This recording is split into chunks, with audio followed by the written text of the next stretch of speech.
E o Suns conseguiu uma vitória em cima do Los Angeles Lakers nessa preseason.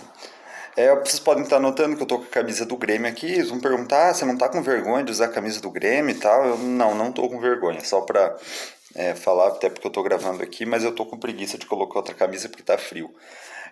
Então, vamos lá. O Suns conseguiu uma boa vitória. Foi só por 15 ou 14 pontos, mas devia ser muito mais. Até porque no último quarto o Suns colocou os jogadores horríveis na quadra, né? E aí o time acabou caindo um pouco ali de produção.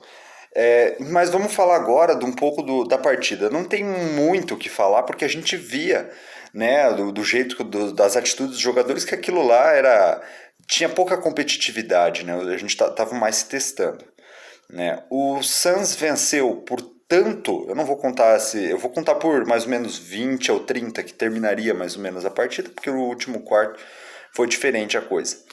Mas o Suns venceu por uma margem tão grande por conta do entrosamento. O time do Lakers não tem nenhum entrosamento, são jogadores, na maioria, velhos e que não se conhecem, não por serem velhos, óbvio, mas tem pouca juventude no time. Tem o Malik Monk, que foi bem no jogo, tem o Kendrick Nunn, que é novo, mas você tem Carmelo Anthony, lembrei do Horton Tucker. Então eles têm um time interessante, sim, mesmo sem o LeBron. O Anthony Davis jogou, fez uma partida ali mediana, ele jogou poucos minutos, né? Os titulares não estavam jogando tanto. Mas o Suns venceu muito pelo seu entrosamento. Das novas adições que eu percebi, gostei muito do Shemet. Ele não fez uma grande partida, mas eu gosto do que ele traz para o Suns. Ele traz uma versatilidade maior. O JaVale McGee era exatamente o que eu falei a temporada inteira passada. Se a gente tivesse mais um jogador assim, a gente poderia ter ganhado o título. Mas a gente não tinha, agora tem. O JaVale McGee. E eu tenho grandes expectativas por esse jogador. Eu já gostava dele bastante antes, queria que ele fosse para o Suns ano passado, infelizmente não aconteceu. Veio um pouco tarde, mas veio ao mesmo tempo na hora certa. Tivemos outros jogadores interessantes que foram bem. O DeAndre Ayton, muito bem. Eu acho que essa temporada, ele vai tentar ser o dono do time. O dono não, mas ele vai tentar ser mais do que ele foi na temporada regular passada. Ele vai tentar ser o DeAndre Ayton dos playoffs. E quem sabe, e como o nível de intensidade é diferente, ele pode até marcar mais pontos ainda na temporada regular, pode ter mais rebotes, então vai ser bem interessante ali essa temporada do DeAndre Ayton.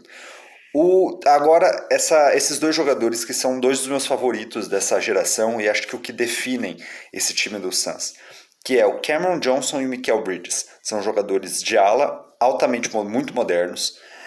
E o Mikal Bridges, essa temporada, o que vem falando nas entrevistas, ele é o cara mais preparado para ter um salto maior nessa temporada. Então a gente pode esperar ele chegando aí fazendo em torno de 18 pontos por partida, quem sabe.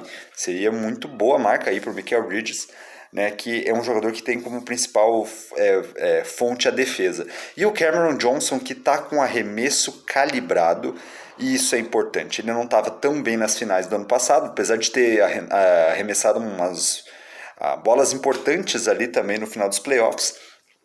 Mas essa temporada ele começou bem já no primeiro jogo, então a gente já fica um pouco mais tranquilo. Então a gente pode ter também uma boa esperança com ele, né?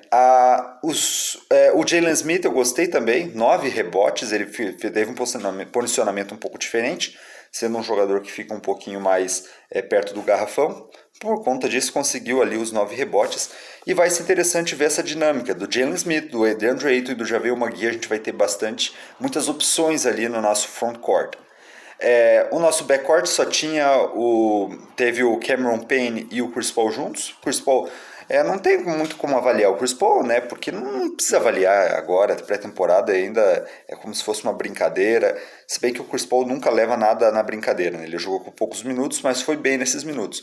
Cameron Payne, intenso como sempre, ainda precisando um pouco melhorar a distribuição de bola dele. O Elfrid Payton foi bem discreto no jogo, mas ele vai ser importante aí durante a temporada pra gente ter um terceiro armador, coisa que faltou, né? Que a gente tinha o Ethan Moore jogando alguns minutos ali improvisado, mais improvisado, né? Ele joga armador, mas era segundo armador. No caso, o Elfrid Payton, ele é um armador mesmo, aquele clássico. Então a minha avaliação, obviamente, foi boa.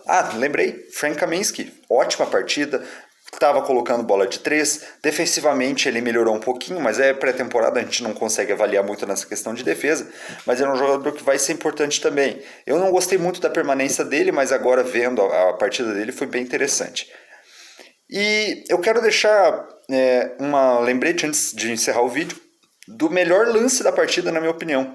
Um lance muito interessante, que foi uma bola do JaVale McGee, que ele tocou por baixo das pernas, se eu não me engano, não lembro de quem, e conseguiu um passe pro Nader fazer ali uma cesta. Nader, essa jogada foi linda e mostrou que o JaVale McGee é muito bom de QI também de basquete, então vai ser muito importante. Nader, forte como sempre, jogando forte, mas não com tanta... A gente sabe que ele não é o jogador mais polido do mundo ofensivamente, mas entrega bastante na questão do esforço. Então, a minha avaliação para esse jogo foi muito boa e vamos esperar aí, tem mais alguns jogos dessa preseason e aí, finalzinho de outubro ali, a gente já começa a NBA, a temporada regular que eu tenho das melhores expectativas para o Phoenix Suns.